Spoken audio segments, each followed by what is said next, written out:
Os dados do Todos pela Educação, um dos pontos sempre que me chama muito a atenção, que costumo citar, é que quando a criança termina a última etapa das primeiras 4 séries do ensino fundamental, ele, em matemática, por exemplo, aprendeu somente 25% dos alunos aprenderam o que deveria ser esperado em matemática. Mas quando ele chega na 8ª série, isso já decai para 14%. E ao final do ensino médio, no terceiro ano do ensino médio, o percentual de alunos que aprenderam o que deveriam ter aprendido em matemática é apenas de 9,1%. Ou seja, mais de 90% não aprenderam o que deveria ser esperado por parte dele em termos de matemática. Então não é à toa que quando a gente realmente... eu dou aula na universidade no primeiro semestre, logo recebendo os alunos na Universidade Federal de Pernambuco, tanto nas engenharias como nas licenciaturas, e realmente é um desastre, né, a formação que o aluno chega na universidade do ensino médio. E ele não aprende a relação, por exemplo, das questões da matemática com a física, com a química. Então fica, na verdade, conteúdos absolutamente fragmentados, onde o aluno no ensino médio, praticamente o que ele faz é aplicar fórmulas, sem compreender por que aplica aquela fórmula. Então, é decorar conteúdos sem procurar entender do porquê do uso, por exemplo, de determinadas equações. Então, eu acho que a gente está num momento importante de fazer esse trabalho de inter-relação, não é? A questão do abandono e da repetência, que trata mais especificamente o dia de hoje, é uma consequência da desmotivação. Eu acho que é importante a gente levantar a crise, mas é importante também a gente mostrar, não tem saída? Claro que tem. E eu acho que a gente precisa, a partir das causas que levam ao abandono, as causas que levam à repetência, à desmotivação do aluno no ensino médio, também ver o caminho de soluções para que a gente possa, de fato, oferecer a essa juventude um ensino médio que seja atraente, motivador e que ele possa concluir pelo prazer de concluir e não simplesmente para poder ter a condição de ingressar numa universidade. Nós queríamos muito que todo mundo que saísse daqui saísse com uma consciência de que existe uma bomba relógio sendo montada para esse país. E essa bomba relógio se chama ensino médio. A bomba relógio é o fato de nós não estarmos conseguindo fazer com que a nossa juventude tenha o passaporte mínimo para a entrada no moderno mercado de trabalho. Um moderno mercado de trabalho que exige como mínimo a conclusão do ensino médio. Então, não conseguir introduzir ou dar condições de inserção para as novas gerações no moderno mercado de trabalho faz com que nós estejamos perdendo, não para o trabalho, mas perdendo para o desemprego, perdendo para as políticas de assistência, perdendo para as políticas de segurança, a nossa maior riqueza, que são os nossos recursos humanos. Então, hoje, a gente está com uma verdadeira sangria, que ou estanca essa sangria, ou nós vamos fazer com que grande parte da nossa juventude não tenha as condições mínimas de inserção e vai fazer com que esse país não tenha as condições mínimas de competitividade mundial. Porque a competitividade mundial de um país, numa sociedade do conhecimento, é o grau de escolaridade da sua população. Eu acho que a grande pergunta do investimento social privado hoje no Brasil é: como é que eu faço isso? Né? Quer dizer, como é que eu faço para estar contribuindo para uma sociedade mais justa, por melhores condições da população como um todo, ou do foco da atuação? Quer dizer, o Instituto optou pela juventude. E optou pela juventude porque é aí que se dá a concretização do chamado ciclo intergeracional de pobreza. Quer dizer, é quando a juventude não consegue ser inserida, é quando a juventude, de alguma forma, constitui uma nova família, que essa nova família pode ser mais pobre até do que a anterior, e o ciclo se completa. Então, atuar na juventude, atuar com a juventude, pode ser uma forma bastante a curto prazo de você atuar na concretização do ciclo intergeracional de pobreza. Então, a questão é a juventude em situação de vulnerabilidade, e a gente optou pelo seguinte, quer dizer, a nossa contribuição para isso de alguma forma, primeiro, entender melhor o fenômeno em que a gente atua. Entender melhor o fenômeno onde a gente atua quer dizer produzir conhecimentos sobre o fenômeno.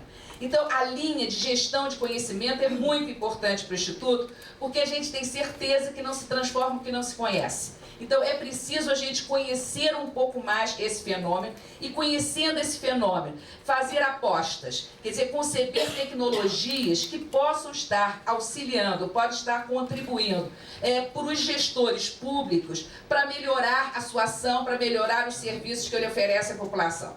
Então, é isso, quer dizer, a gente se coloca como objetivo conceber, validar, disseminar princípios e tecnologias que possam, de alguma forma, estar contribuindo para a melhoria de um serviço. E esse serviço, para nós, é o serviço educacional. E esse serviço, para nós, é o serviço educacional voltado para a juventude, e, em outras palavras, o ensino médio. Então, o nosso foco foi o ensino médio nesta linha. E foi o ensino médio por uma consciência muito clara de que, como eu disse anteriormente, numa moderna sociedade do conhecimento, ou a juventude tem esse nível de escolaridade ou não tem vez. Quer dizer, só para vocês terem uma ideia, eu trouxe alguns dados, a gente costuma falar da Coreia, né? Que a Coreia tinha, na década de 80, um nível de crescimento parecido de PIB per capita, parecido com o Brasil, e que começa a descolar, quer dizer, a Coreia aqui está no azul, nós estamos no verde, né? A gente sobe e depois entra num patamar, e aí a gente se pergunta, quer dizer, por que isso? E aí o estudo do Banco Mundial mostra que a grande diferença, quer dizer, aquela diferença entre o azul e o vermelho, é investimento em educação. E aí, quando a gente vê que investimento é esse, a gente vê, por exemplo, aqui, no Brasil, o percentual de população de 25 a 34 anos com ensino médio completo é 38%. Melhorou? Melhorou, né? Há alguns anos atrás era só de 11%. Mas nesse mesmo período, a Coreia passa de 35 para 97. Então, olha só, o primeiro ali é a Coreia, né?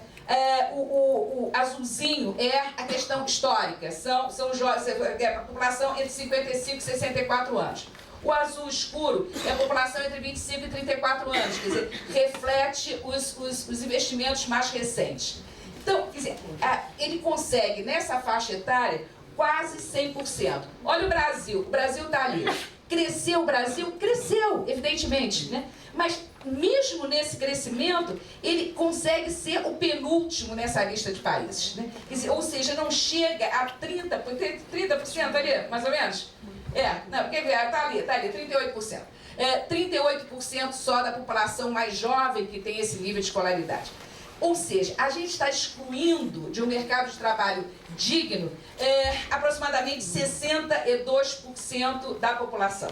Então, o crescimento que houve, a gente fica feliz, né? Porque realmente nós crescemos a inserção, etc. Mas ele não é suficiente para este momento do desenvolvimento econômico do país e do mundo. Neste momento, seria preciso a gente aumentar consideravelmente isso. Então, nós temos aí um problema histórico de entrada e de término do ensino médio. Mas a gente podia dizer, bom, tá assim, mas a perspectiva é que esteja melhorando, né? Se a perspectiva é de melhorar, tudo bem, né? A gente pode ficar mais tranquilo. Mas aí, o número de anos de escolaridade da nossa população, mesmo entre a juventude, a média de anos de escolaridade ainda é 9,1%. Ou seja, a média de escolaridade ainda é de ensino fundamental completo. Em média, a nossa juventude só tem 9 anos de escolaridade, o que a torna totalmente, vamos dizer, sem as condições mínimas de inserção no mercado de trabalho. E esse mercado vem exigindo cada vez mais esse nível de escolaridade. Isso aí, gente, é só a partir de 2001, né? Se a gente fosse mais atrás, esse gráfico ainda ia ser mais claro ainda, de que o verdinho, que é o percentual de ocupação que exige a escolaridade do ensino médio, está crescendo loucamente em relação a que exige só o ensino fundamental. Isso quer dizer, o nosso mercado está cada vez mais exigente com relação a este nível de ensino. E isso aqui é uma progressão só de 2001 até 2007, né? Numa sociedade industrial, possivelmente esse nível, o nível de 8 anos ou 9 anos de escolaridade de ensino fundamental, estaria bastante alto, né? Aqui é uma clara demonstração de que o nosso mercado de trabalho está efetivamente num nível de desenvolvimento que exige cada vez mais o ensino médio como condição mínima. E isso está levando ao chamado apagão da mão de obra, né? Aqui é um gráfico que mostra que em algumas regiões você já tem um déficit de mão de obra por conta de qualificação em relação ao que o mercado oferece. Então, o nível de desemprego da juventude, que é quase o triplo do nível de desemprego das outras idades, ele não existe por falta de vagas. Ele existe por falta de qualificação para ter acesso a essas vagas, né? Aqui é claro que a gente já está vivendo um apagão de mão de obra. Já tem uma oferta de vagas superior às possibilidades de absorção. Alguns dados de juventude e ensino médio. Menos da metade dos que deveriam estar no ensino médio estão lá, né? Quer dizer, são 10 milhões, não chega a 5 milhões que estão lá. Ou está perto disso. 18% dessa população está fora da escola. Ou seja, a gente tem quase 2 milhões fora da escola. Na faixa de 15 a 24 anos, então, é um escândalo. Quase 70% dos jovens estão fora da escola. 70%.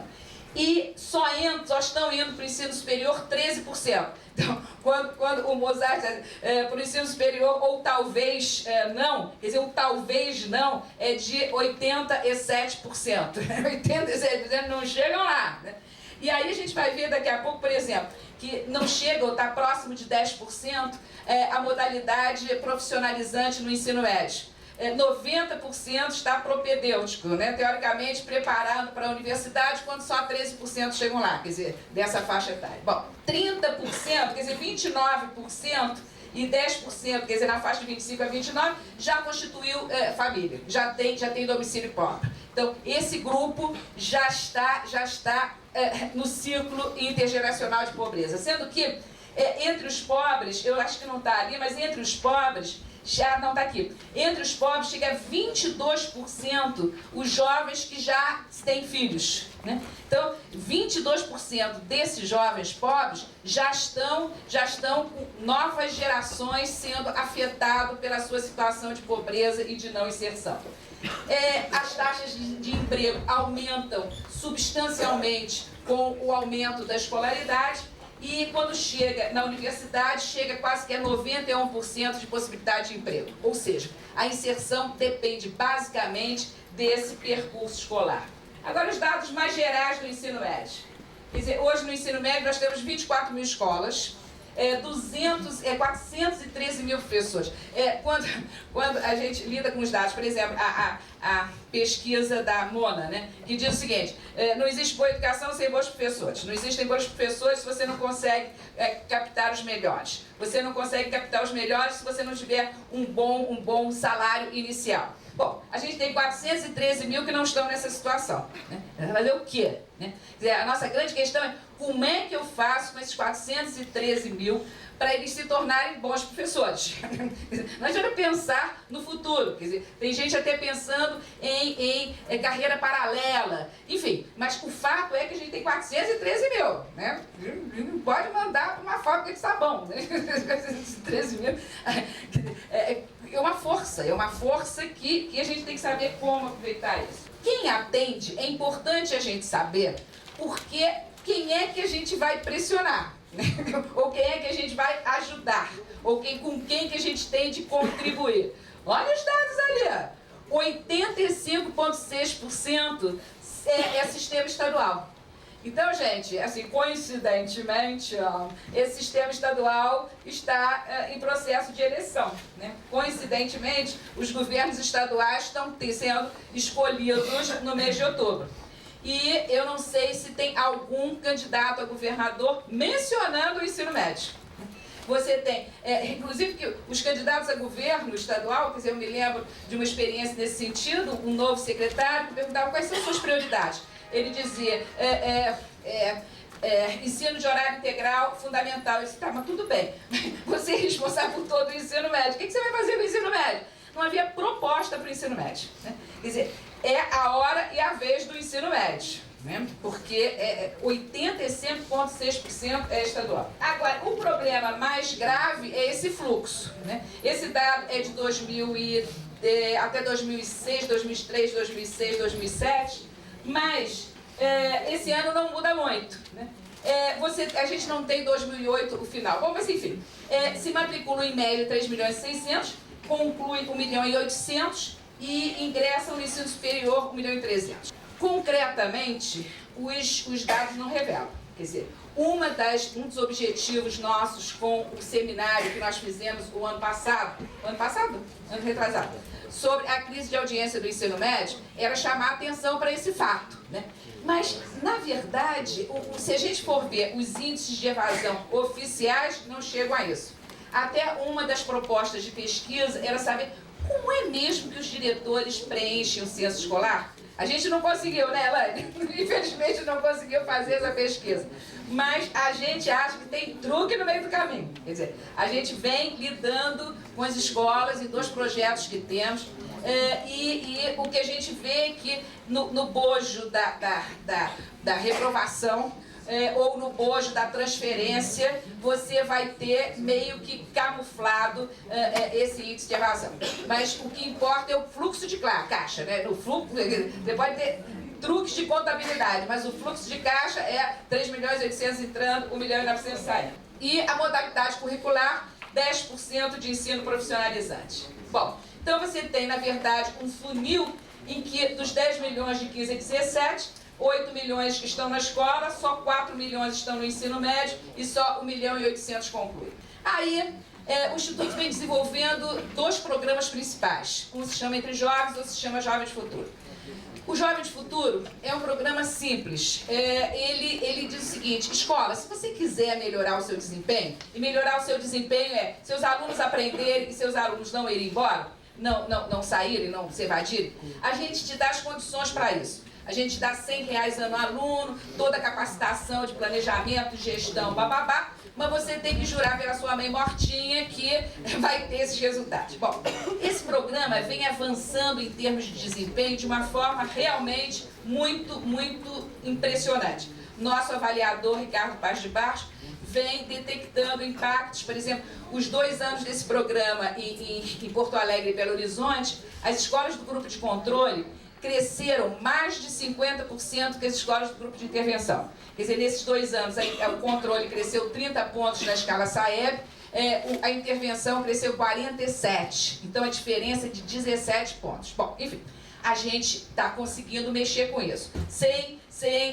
mexer nas grandes estruturas. Quer dizer, eu sempre digo que quando eu era da universidade, me convenceram de que só tinha uma forma de transformar a sociedade. Era a revolução, de preferência armada, e que qualquer coisa que se fizesse menos que isso era reforma e retardava o processo revolucionário.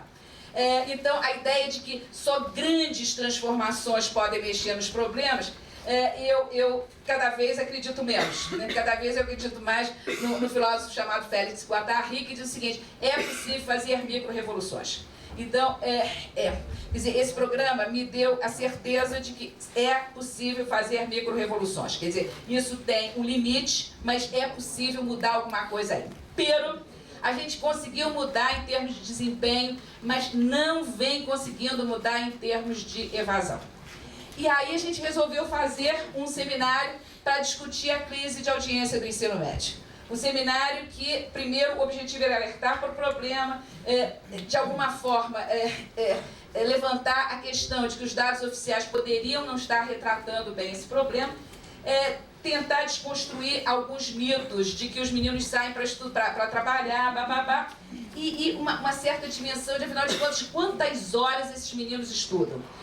O Ricardo Paz de Barros criou o índice de audiência do ensino médio, que a ideia era medir isso. Bom, este seminário, ele gerou uma série de papers, e a ideia é que hoje a gente apresente esses papers que estão na publicação. Eu vou só rapidamente dar uma ideia de alguns papers cujos autores não estão aqui, e depois nós vamos ter um nível de discussão sobre os papers dos autores que sim estão aqui. Então vamos lá.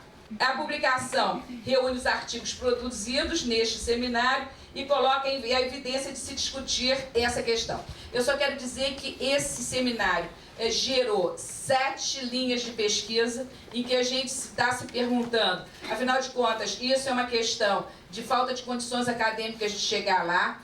O menino chega no ensino médio sem saber fração e vão tentar ensinar para ele física e química, ou é falta de interesse por perda de perspectiva de futuro, ou é a escola que está preparando para a universidade e não está fazendo nenhuma ligação com o mercado de trabalho, ou é a qualidade dessa escola, ou é o nível, quer dizer, a questão socioeconômica do menino. Enfim, tentar abrir esta caixa preta para descobrir o que é. Essas pesquisas elas vão começar a ser divulgadas em agosto, e aí vocês vão ser convidados para algumas reuniões como essas para a divulgação dos resultados dessa pesquisa. Um dos papers foi do Reinaldo Fernandes. O que ele diz é o seguinte, quer dizer, ele vai avaliar a relação entre ensino fundamental e ensino médio.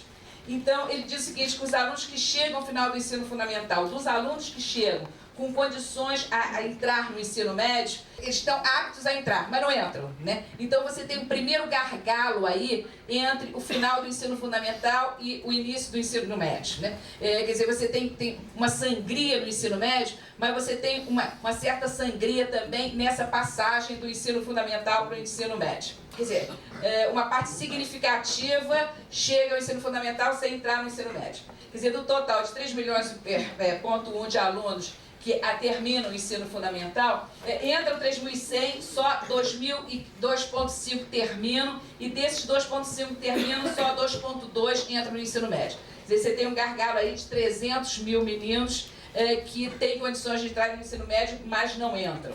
Ruben Klein vai apresentar um percentual de alunos que deveriam estar terminando o ensino fundamental e não estão terminando, e que deveriam estar terminando o ensino médio e não estão terminando. Então, o percentual, os que concluem o ensino fundamental, numa época que deveriam, só 60% a nível de Brasil. E que os terminam o ensino médio, só 44%. Mostrando, inclusive, que tem diferenças significativas entre regiões do Brasil.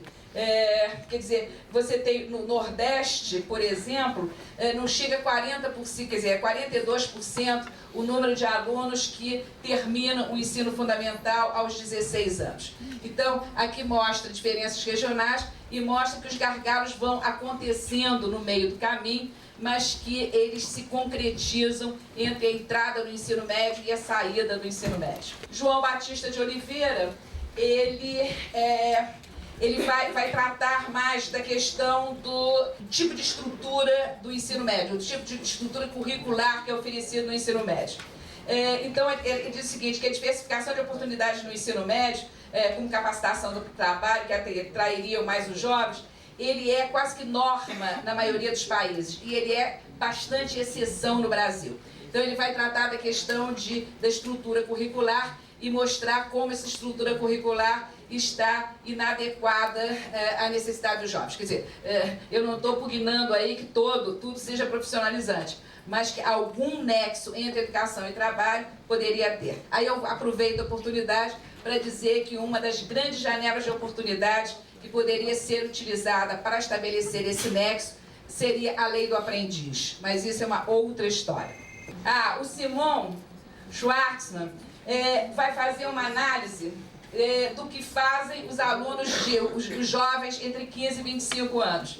E mostra, por exemplo, que a partir dos 16 aumenta muito o número de jovens que estão fora da escola. Estão fora da escola e que não estudam nem trabalham, ou seja, aumenta o nível de desocupação. Esse nível de desocupação é alguma coisa extremamente perigoso para o Brasil em termos de índices de violência. Agora, o que eu mais gosto do Simon em linhas gerais, ele diz o seguinte: o maior nível de desemprego não é o menino que tem só as primeiras letras, não é o menino que tem uma baixíssima escolaridade. O maior nível de desemprego é de ensino médio incompleto. O menino que chega lá, já até ensinaram para ele física e química, então ele não aceita qualquer emprego e ele não tem acesso ao emprego que gostaria. Então, ele é a maior vítima de desemprego. São os que morrem na praia. Aí que é o problema.